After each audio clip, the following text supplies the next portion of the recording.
Everyone has seen the viral video of a local businessman being taken down by police and a taser. But do you know everything going on there? And in fact, exclusive tonight, one of the founders of She's Happy Hair breaks his silence on the events that led to that recording.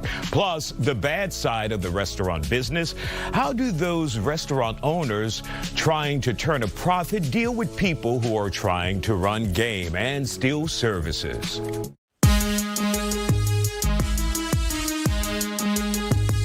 The Isiah Factor Uncensored starts now. All righty, welcome and thank you for joining us here on The Factor Uncensored tonight. We start with an exclusive. A Houston entrepreneur, one of the founders of the popular brand She's Happy Hair, now at the center of a very public, violent, and escalating dispute. Tensions are high between Marcus Bowers and his former business associates, and it is already in court, both civil and criminal. And then this, a shocking video, which you've seen, posted by Bowers himself, showing him being tasered by a Houston police officer after being accused of trespassing on a business he says he owns. The video quickly going viral. You got about 3 seconds to apply, or I'm about to take What you gonna tase me for, bro? Ah! Bro, what you gonna say? Now, we spoke with Houston police earlier today. They told The Factor this happened at She's Happy Hair location that Bowers is not the owner of, according to them, and that a trespass affidavit was in place in the location. Bowers was taken into custody, later released, and ultimately issued a verbal trespass warning. Let's get to it. He is joining us now here on The Factor Uncensored. So what we saw in that video, what happened? I was obstructed from coming into one of my store locations, being the founder of She's Happy Hair. I called the police for backup so that way they can go in and, have me escort the people that was in there obstructing me. And when the police showed up, instead of them helping me, they actually tased me. Mm-hmm. Yeah, they went into the store, had some conversations with some people in the store and came back out, as if I wasn't the owner of She's Happy Hair. Said a couple of things, and you saw the video. I feel like I was wrongfully tased. I'm glad it was live streamed. I'm also blessed that he didn't pull out his weapon, and it was just a taser this time. I read on ChatGPT, of course, 18 times since 2001. I think the officer has accidentally put out their firearm versus the taser. Mm-hmm. So I'm just glad I wasn't in that situation. Now, we saw the struggle between you two. Why not just leave? Well, the struggle happened in the midst of the conversation. Mm-hmm. Anytime a police officer asks me to leave any venue, any event, anything, I listen. This particular time, I actually called them, so I don't think he gave me the benefit of the doubt and didn't actually hear me out. So even after I got tased, they put me in the back of the police car, set me there for, almost an hour. Family members showed up, people that was actually watching the live stream showed up, started Googling stuff and showing them Secretary of State, showing them that I'm the owner, stuff that I never got the opportunity to prove. And so without my family and friends and people from school showing up that was watching the live stream, I'd have probably went to jail. They tased me in my arm and my butt. So I'm sitting there in the backseat of the police car with the probes in my arm. He actually slammed the car door on the police probe lines, hosted his weapon or whatever the taser was, and then called the paramedics. Paramedics came, and 2 paramedics said that they didn't know how to take the probes out, so I'm bleeding profusely from my arm. Then a police officer tried to pull it out by itself, and I was like, nah, that can't be protocol. And so he called a supervisor. Supervisor told him that he got the courage to pull it out. It's like a fish hook or something that goes into your skin. I don't know if you've ever been tased before, but it's not a good thing. So he finally yanked it out. But again, prior to, they would go handcuff me to the gurney, put me in the back of the paramedic, run me down to Memorial Herman, remove the probes, and then run me down to the station. When I heard that was the idea or the plan, I was like, nah, call your supervisor. And then Sergeant came out and was able to actually hear things from my point of view or the truth versus just one side like the officer heard. Mm-hmm. And of course, we made you aware that we were talking to all sides involved here, including those who are still at She's Happy Hair, the police department. Now, what the police department is saying is we acknowledge he may be a founder, but he did not have ownership at this location. Also, we would provide a documentation that was signed back in December of last year that said you would not go to that particular location on the parking lot inside of the business. And of course, these, and you see here, Marcus, these are complaints that have been filed against you by the Houston Police, well, by individuals with the Houston Police Department. This is not a surprise. We told you this was coming. These are multiple times you were told not to go to these businesses, or these are the times that they call the police on you for being at that business. It goes back to February, March, multiple times. Also, they told us, and you're aware of this, that there's multiple videos, and one video in particular that you attacked an employee.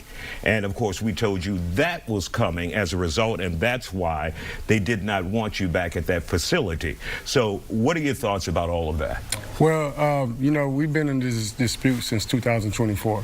One of my business partners has been in dispute with She's Happy since 2018. It has gotten out of control. It has been a lot on everybody.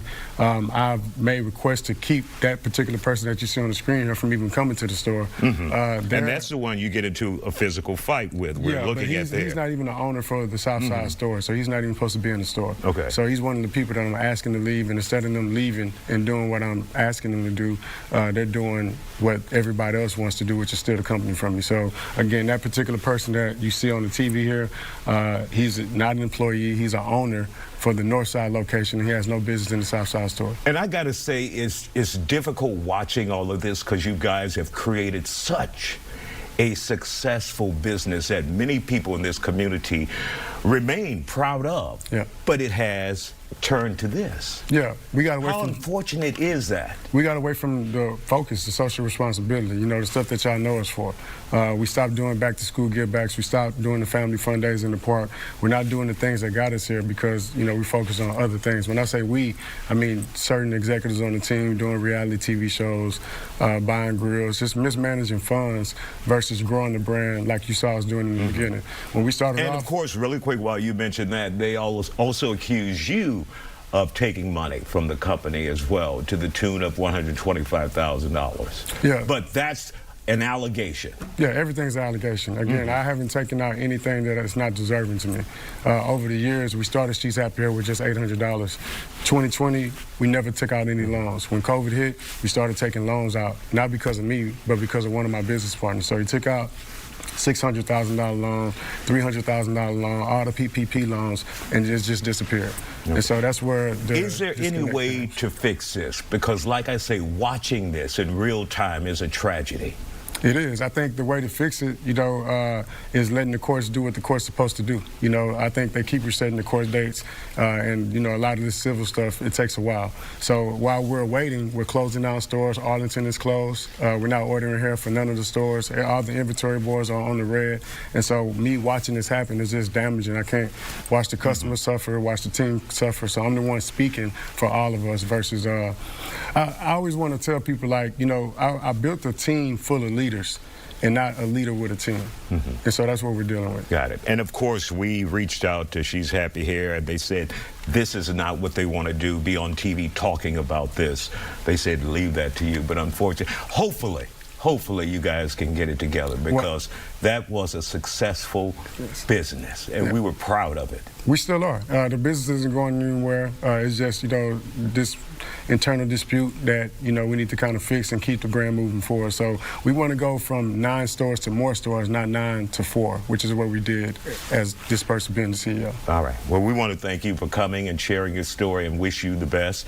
Still ahead tonight on The Factor, an all-new Trump time. The country's leader insists he wasn't trying to portray himself as Jesus online. And speaking of social media, it's hard to miss a sudden surge of social media influencers capitalizing on faith for clicks. Tonight, we break that down. Stay with us.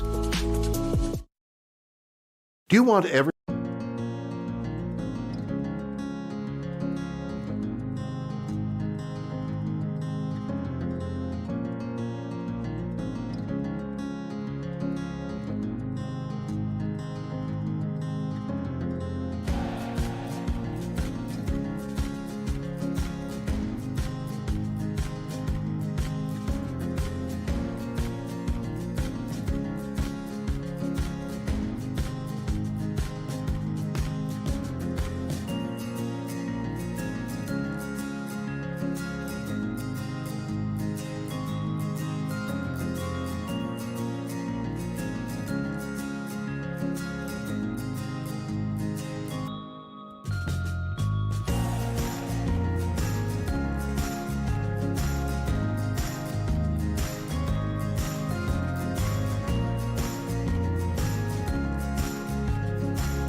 And welcome back to The Factor Uncensored. Tensions are high between President Trump and Pope Leo. The first American pope has been outspoken on the policies of his home country, speaking out on issues like immigration, Venezuela, and most recently the war with Iran. Now, that hasn't landed well with the president. In response, he shared an AI photo of himself depicted as Jesus-like figure. Shortly after, he called the Pope weak on crime and suggested Leo would not have been elected if he was not in the White House. He was very much against what I'm doing with regard to Iran, and you cannot have a nuclear Iran. Pope Leo would not be happy with the end result. You have hundreds of millions of people dead, and it's not going to happen.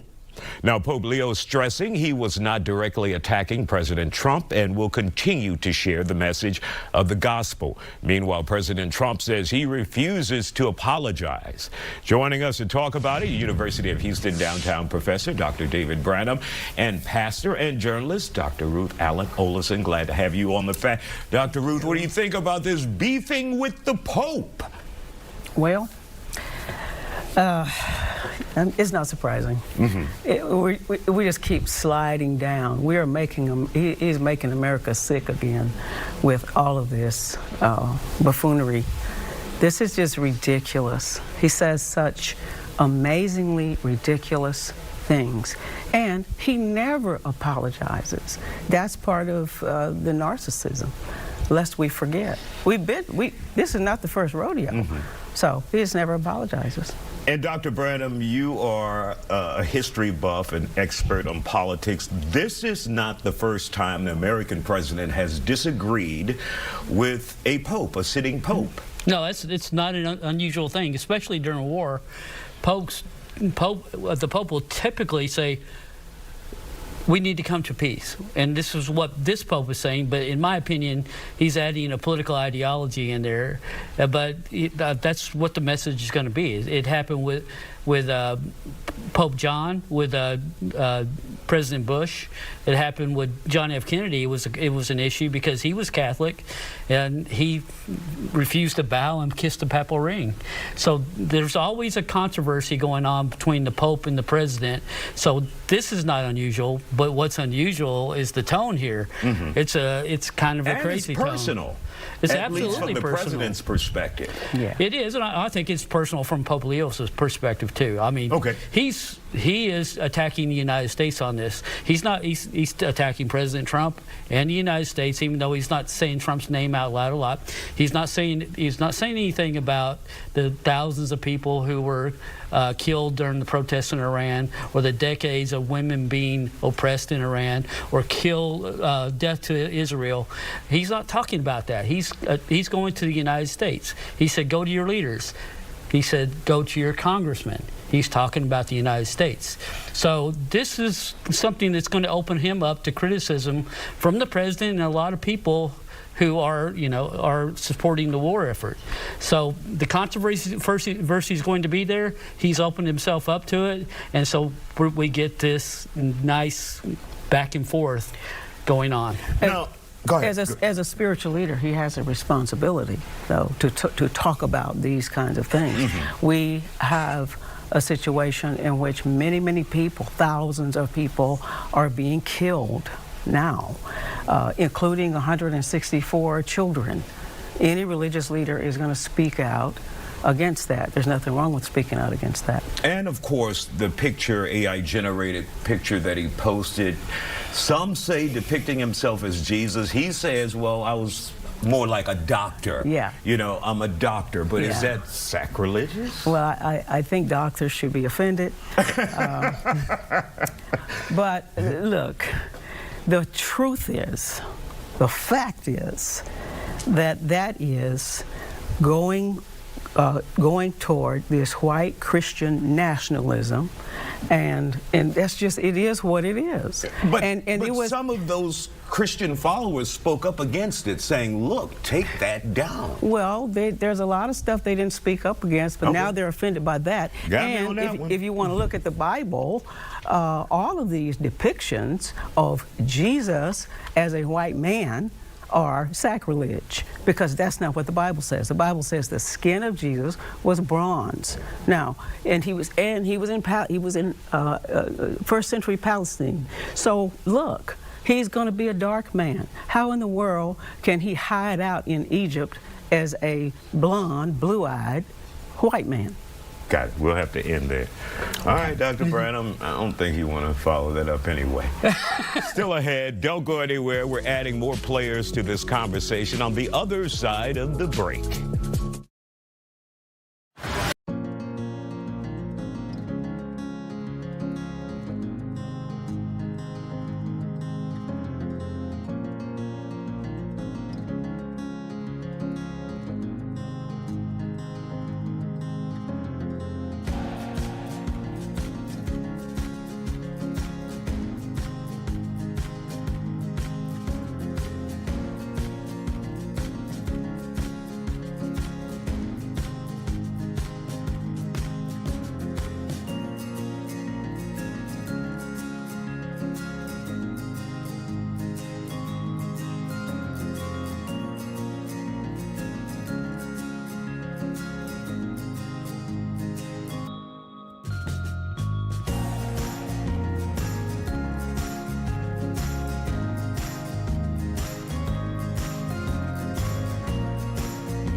This program is being brought to you by Jim Adler, the Texas Hammer.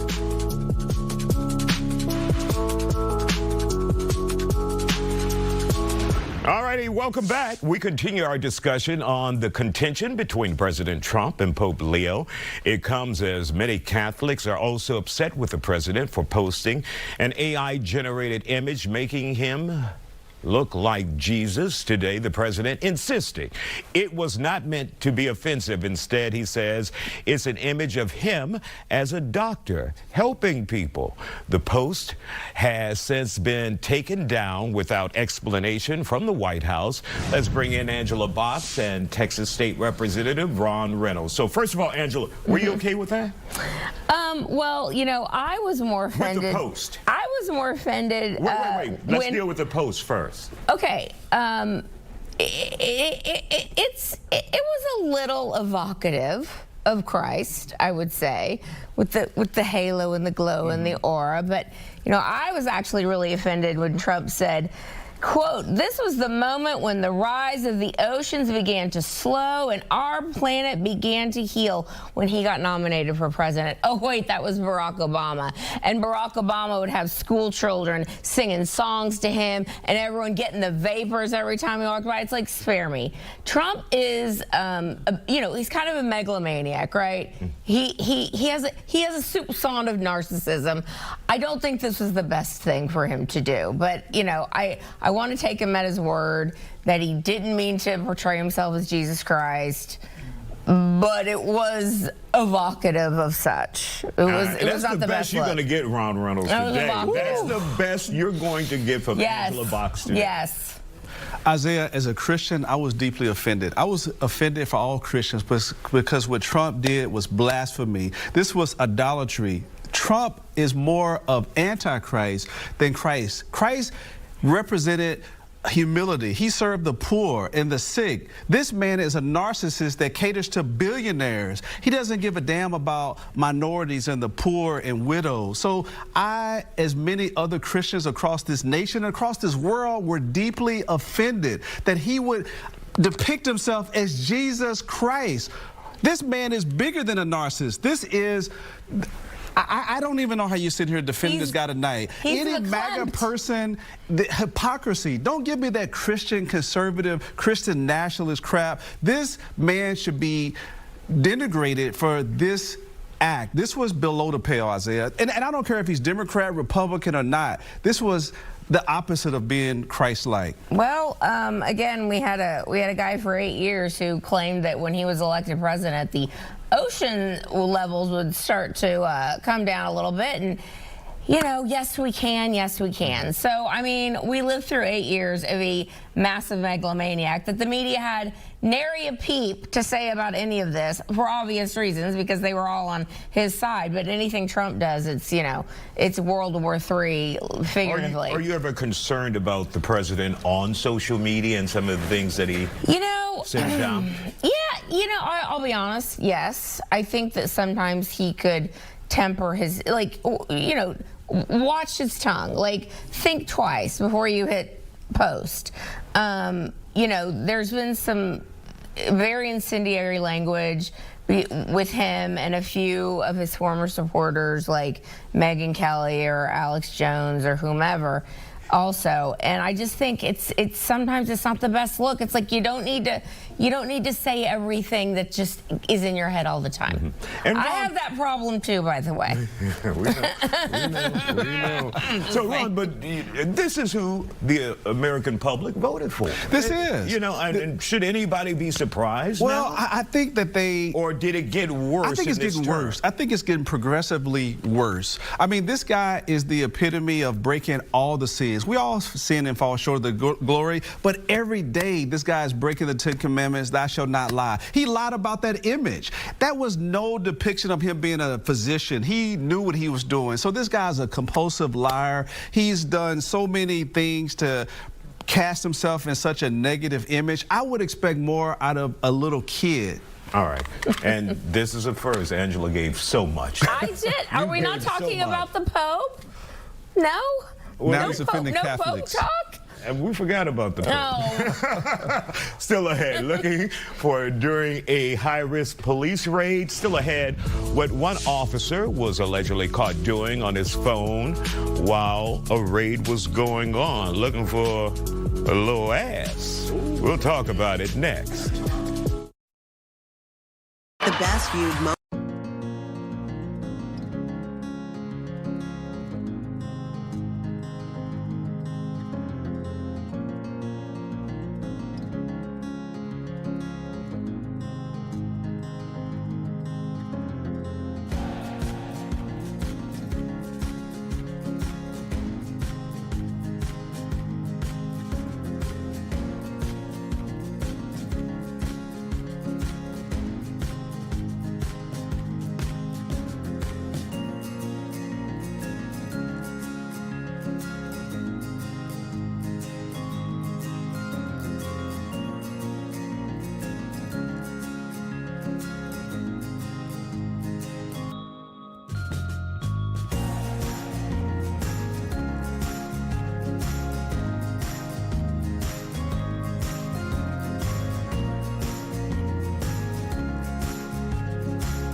All righty, welcome back to The Factor Uncensored. A California sheriff's deputy accused of scrolling through a dating app while his team was in the midst of a SWAT operation. This happened last Wednesday. Area cameras caught the alleged scrolling. The Riverside County Sheriff's Office released a statement saying the deputy's behavior does not reflect the department's standards and they're vowing to take appropriate action in this case. Still ahead tonight on The Factor, from fake complaints to elaborate dine-and-dash schemes. Local restaurants are losing big money to patrons who know how to run game. Next, we're pulling back the curtain on the bad side of the restaurant business. Kroger always gives.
You're watching the Isiah Factor Uncensored. All righty, welcome back and thank you for joining us for the second half hour of The Factor Uncensored. We all know the phrase, a customer is always right. But what happens when the customer is actually a con artist? Chef Al Murphy says he's a victim of this. He says a customer disputed charges for nearly, get this, $800 worth of food, despite being seen, or despite that customer seen in the video you're watching here, seen eating it. He joins us now to talk about how the industry is fighting back against the scammers, along with Chef Narika of Gumbo To Go and Dawson Matthews of Goody's Soul Kitchen. Glad to have you back on The Factor. And of course, when we take a look at this video, what happened? Explain to us. We see the woman. Let's show some of the video really quick of the woman tasting the food, and you're taking video, and all of a sudden it comes time to pay. I'm sure she gave you what? Credit card?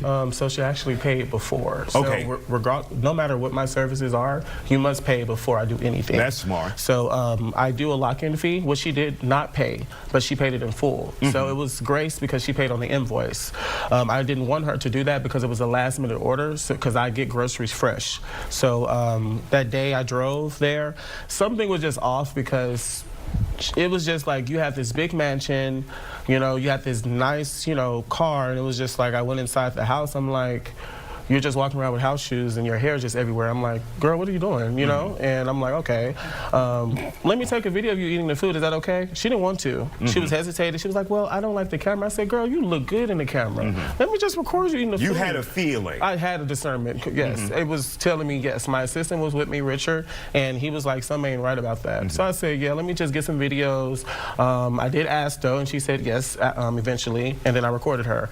But then on, I guess, 3 days later, a dispute charge. I texted her, was like, hey, you know, I don't like things to be on social media. I like to talk to my clients personally if it is a problem, because let's rectify it behind closed doors. She didn't respond because it was like an app phone number. And I was like, wow. But eventually someone reached out to me who was like their family member and said that that's not her real name. So she told me her name was Shalana, but her real name was Taureen Robinson. And she's a well-known scammer in Houston, Texas. And of course, we'd like to hear from her since we called out her name. We'd like to hear her side if she's willing to come on. Going through that, where do you stand with getting your money now? Well, $800.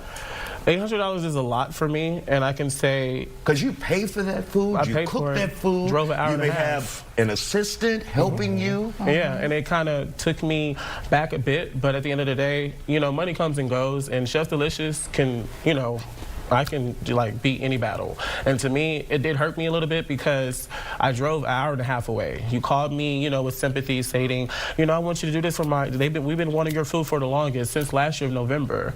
But the entire time, not only that was, you know, she scammed me on that recently, she scammed me last year too. So everybody was just giving me all the information. So it was just like this whole time you was plotting to break me, and it was like, you know, I grew this company on my own with just $8 in my name. And I've went through so many obstacles, and for you to really like take from me, it really kind of hurt me.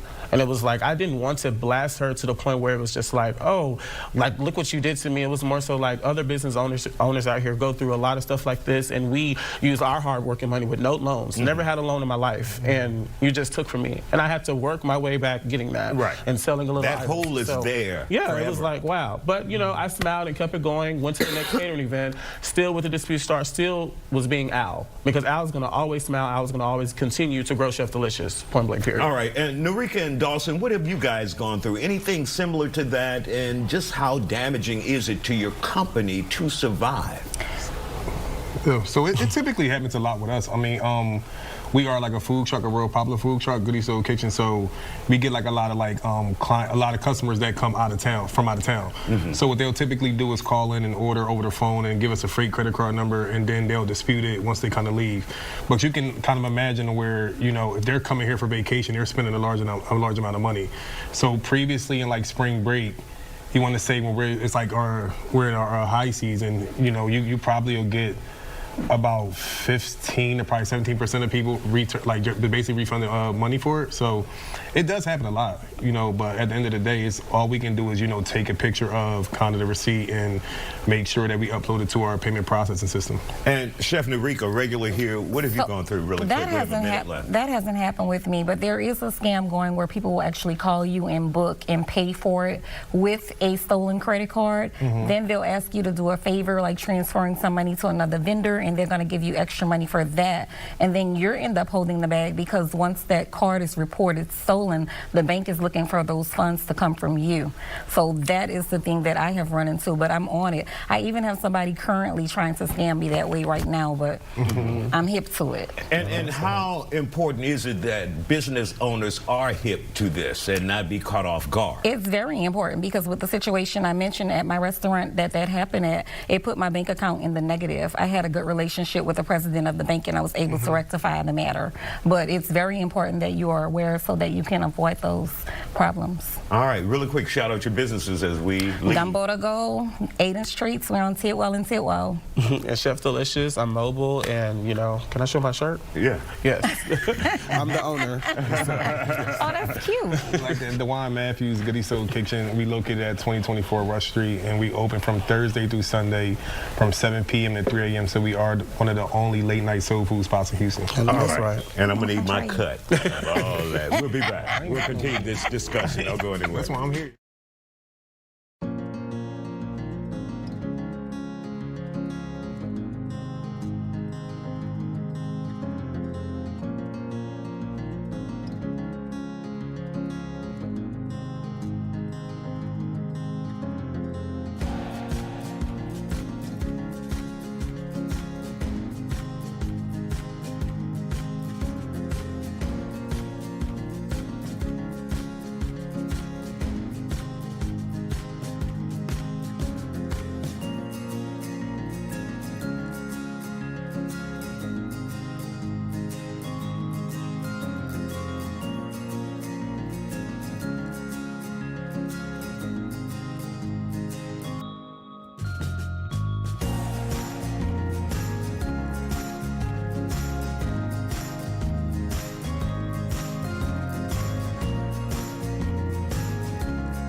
And welcome back to The Factor Uncensored. Running a restaurant is tough enough without customers trying to scam you out of a free damn meal. But as owners fight against dine-and-dashers and fake complaints, what are the actual rights? What can they do about it? We've added more guests here on The Factor Uncensored to talk about it. Criminal defense attorney Isiah Kingbala and attorney Emily Mitchell. So, Isiah, when it comes to criminal pursuing this, because a lot of people will be scammed and like, I want their asses in jail, locked up for life, throw away the key. So what can they do, Isiah? Document what occurred and go to your local law enforcement agency. Pursuant to the Texas Penal Code, the crime that the person is accused of committing is called theft of service.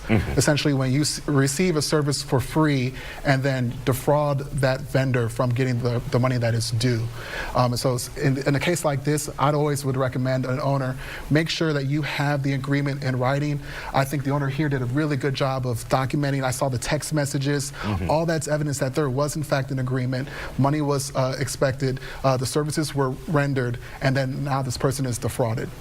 And how do you keep a law enforcement agency from saying this is civil, this is not for us? Well, unfortunately, that's going to be left up to the discretion of the law enforcement agency. So that's why I think the more... Could you bypass, and if you don't get the answer you want, can you go to the DA's office? Technically, the DA's office is not going to receive complaints directly from the community. Usually the law enforcement agency conducts their investigation and then turns over their findings to the DA's office. There is a provision in one of the penal codes that says they want to give time to the person who received the services to respond to a demand. Hey, my money is owed. They usually give 10 days to respond to that demand. So if after the 10 days the money has not been sent over to the vendor, now it's presumed that theft has actually occurred. All right, and Emily, let's talk about civil action, suing them. How likely is that to work? Well, to piggyback off of what Bayoji said, documentation is key. The more documentation you have, the more paperwork you have, the more signatures you have, text messages, things like that, the stronger the case you have for suing them for a number of things. You can sue for fraud, you can sue for conversion. So there are a few civil remedies that are available to a business owner in this position. And of course, say it's a business owner, they don't have a lot of revenue, a lot of money. Can they go to small claims court and file a civil lawsuit there? Yes, you can absolutely go to small claims court to get your day in court and get your case heard. And for here in Houston, Harris County, how much would that cost? So we can give them an idea that is an avenue. So if you want to file in small claims court, it's just a couple of $100s, and you can get before a justice of the peace. Like a person who got several $100,000. Well, go ahead. Well, you know, this is your business. This is for a small business owner. This is your business. This is your livelihood. And one thing that I would tell small business owners is, if you stay ready, you ain't got to get ready. So have these processes in place, because something that is definitely going to happen if you're a small business owner is you are going to get sued. It's not an if, it's a when. And you are absolutely going to have a dispute with your clients. So anticipate the kind of disputes that your business is likely to have with the type of service that you provide to the public. So if you are in the food service industry, anticipate the Dine-and-Dashers, anticipate the people with the fake credit cards, and have those systems in place in advance so that you already have the framework to deal with it when it does happen. And of course, you got to document, and I got that from both of you. Thank you guys for joining us with that legal advice. Still ahead, perfectly staged prayer, selfies, and hashtag blessed posts may be flooding your timeline, but it is genuine faith or just a play for followers. In a special Social Media Monday, we explore the rise of performative Christianity. Look at God. We'll be back.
And welcome back to The Factor Uncensored. We're looking into performative Christianity on social media. Some influencers accused of using religion as a marketing tool. How can you spot those capitalizing on faith for clicks? This comes as a viral video of tax preparers at Fairway Tax Solutions praying in their office has sparked massive backlash online. Critics call this a blatant example of performative Christianity. The women in the video are here with us in studio. Adrian Quillen and Vanessa Giles also joining us for Social Media Monday. Pastor Dr. Ruth Allen Olison, influencer Jasmine LaCour, and podcaster Quincy Guidry. Glad to have you both here. And Adrian and Vanessa, what the hell were y'all doing? what you praying over? I said you were hoping for a big refund? No, not at all. In our line of business, we talk to a lot of clients and people who are really stressed to the max concerning their finances. They have a lot of anxiety, some are depressed, and they just want a professional pathway, if you will, to get organized, to have their tax compliance, all the professional. We have a licensed CPA on our team as well. And while we're hearing their story as a believer of Jesus Christ, we're also hearing their struggle and empathizing with their humanity. So what we were trying to say in this video is that we hear the stories, we hear the heartache, and we pray before our clients come and when they leave for them to say that we understand and that we're giving those struggles to the Lord.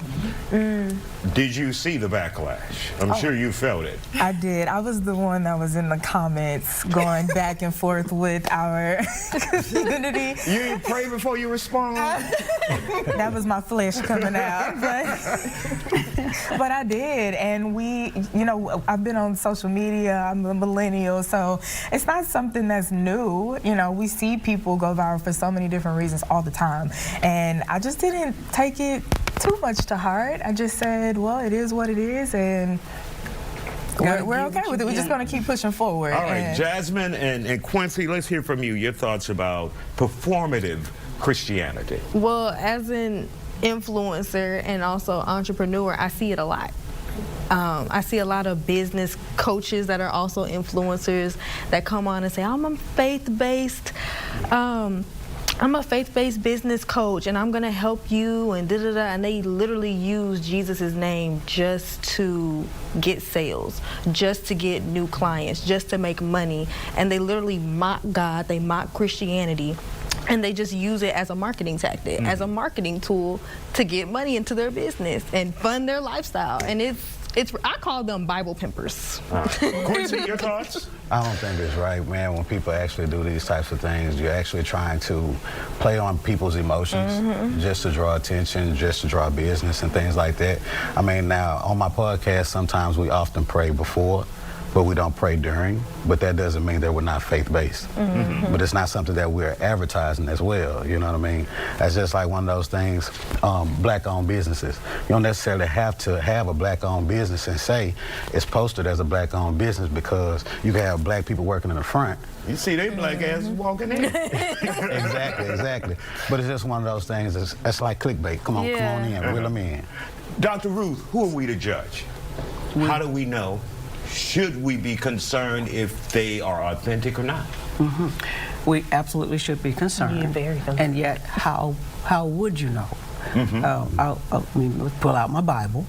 All right. So Jesus says in Matthew 6 that when you pray, when you give, when you fast, if you do it for the purpose of being seen, that's your reward. That's all your reward. Yeah. That's what you get. Now, having said that, my brother who was just on, and I talked about this earlier, and he brought up in Matthew 7, where it said, you'll know by the fruit. You don't know if a person is a Christian by what they say. Right. You know by the fruit. Same way you don't know if a person is black by what they say. But you'll know by the fruit. And so sometimes you have to let things play out. Now, having said that, now I'll wrap it up. Why are you giving Christians such a hard time? You know, I'm just saying, why do people give Christians such a hard time?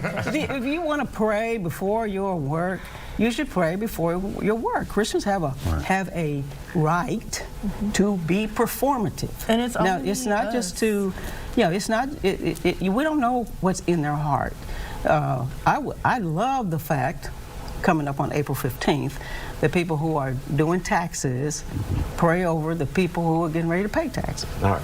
Any regrets, ladies, for doing your, I was about to say performative Christian, like your prayer? None at all.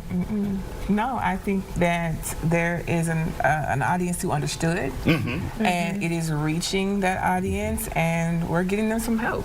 Yeah, agreed. Everybody that's reached out to us, they've seen it, and they're like, well, we still want to do business with you, and even more so because we know that you are faith-based.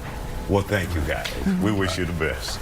We're going to pray after the show. We're going to pray after the show, right, Dr. Ruth? That's right. We'll be back. We're going to continue this conversation after. Oh, that's right. We got a lot of time. Y'all ain't going nowhere. See, I prayed for that. I prayed for. We'll be back.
All right, our guests are back, and we're talking about the controversy surrounding performative Christians on social media. Dr. Ruth, pick us back up. Yeah, so what is the problem with being performative? Everything is performative. We're on this program to be performative. Lawyers are performative. Everybody is performative. But when it comes to Christians, now other people think that they can judge Christians. No, we have a right as well. You know, when I do church on Sunday, it's on Facebook. I'm not trying to perform, but I don't do that to keep it a secret. I think what they're referring to, and others may be, using it as a mechanism to make money, a hustle. And is there a dividing line? Is there a difference? Well, are you making money by doing this show? What's that? You ain't I know, I'm not right. I'm my life I had to fight. Who knew Dr. Ruth would be a battle? I'm just saying something. But when it comes to Christians now, anybody, any Tom, Dick, and Harry thinks that they can come and judge these ladies for praying. Y'all pray for me. They don't want you to pray for me. But I think it's also the individuals that are faking a relationship with Christ and faking a relationship with Christianity that are using it just to make money off of it. Like they're searching, they're asking ChatGPT, give me a Bible study sermon for tonight so I can go on live and act like I am a real believer or a real follower or a real Christian just to get me some new clients or just to get me some sales, some product sales. That I think that's the real issue. What we're trying to tackle on. You mean like pimp? Yeah, that's what I call the Bible pimping. They are pimping the Bible. That's performative. That's performative Christianity. Yeah, and we understood I get it, but how do you know? How do you know? By their fruits, what you said. Because for me, for example, as an influencer, what I saw is one particular person that I saw doing it. How are you going to come on and preach and say that you are hosting these Bible studies, yet you're getting flown out every weekend to go sleep or with your boo and spend the whole week with them, and then you posting and showing all this, but it's your actions are showing otherwise, or you're partying and you're drinking in the club. I think that's a big issue too. Yeah. Is that is what we see on social media. We see this promiscuous lifestyle kind of being thrown at us, and then you want to throw the Bible on the side of it and say, "But I'm a Christian too." And for us, we got why people saw it that way. Because at first we were like, "Nothing's wrong with what we're doing. We're not even. We can't even hear our voices in the video." But we saw how it could be perceived. It did look kind of extra though. And we got that feedback from close friends, and we were okay with understanding that, but we just like, man, that was not what we thought. And then a lot of people thought it was satire, like we were joking. Right. And so finally when we saw it from that perspective too, we said, oh. First of all, it was hilarious. It was hilarious when we thought about how people thought we were praying in front of clients. Did you guys do a follow-up and say, here's what the situation was? Sort of. We did a follow-up video that explained our real business about what we were doing, that we offer taxes and bookkeeping and tax compliance and all the things, and kind of introduced ourselves, but we didn't really address the praying part, because that's really what we do every meeting before every single meeting. Do they need to address it, Dr. Ruth? I don't think so. Yeah, it's more of a lifestyle. It's a part of our daily, what we do is we pray, but it's not really something that we put out there to say, y'all need to know we pray. It was, again, to appeal to those who are having hard times in their finances. I think it's beautiful for you guys to pray over people's finances, especially that the Bible teaches you to be a good steward over your finances. So I would actually want tax professionals working with me that believe in the Bible and pray over my money. Absolutely. Give me a refund. It's not like they were catching the Holy Ghost and speaking in tongues and falling out. And, and throwing oil everywhere. Right. We turned the audio off on purpose. Walking in circles. That's it. It just looked like you set the camera up, and then you get guys, Holy Ghost light right there. But it's different clips, so it looks like you just recorded the whole time by accident. Like maybe their clip was 30 minutes, and then you just clipped it. Like we you recorded that whole day. That's what I'm saying. It looked like you and then we clipped out 10 seconds because it was our first TikTok video. That's our very first TikTok. Very first one. And it, well, look at God. Right. How many followers do you have now? 470 something. But for that to be a new TikTok, and that was your first. Clients? Yeah, we did. Absolutely. He said, "Do we see the influx of clients?" Oh yeah, we have a Calendly link where people can come in and book an appointment with us, and we got a good influx of people. And really quick, where can we find you?